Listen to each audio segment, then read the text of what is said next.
সেদিন এক বলে দরকার ছিল ৫ রান।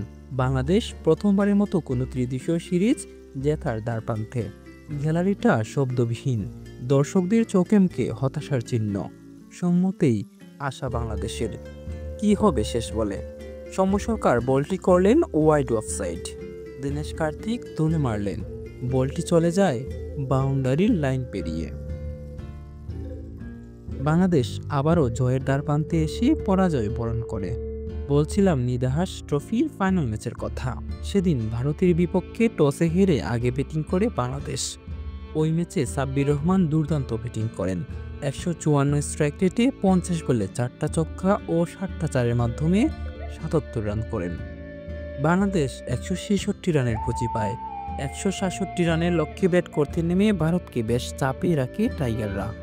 রুবেল হোসেন প্রথম ৩ ওভারে মাত্র ১৩ রান দিয়ে ২টি উইকেট নেন, কিন্তু ১৯তম ওভারে ২২ রান দিলে উল্টো চাপে পড়ে বাংলাদেশ। শেষ ওভারে ভারতের দরকার ১২ রান। বোলিংয়ে আসেন সৌম্য সরকার। কাঙ্ক্ষিত ওভারটি শেষ বলে বাংলাদেশের জয় ছিনিয়ে নেয়।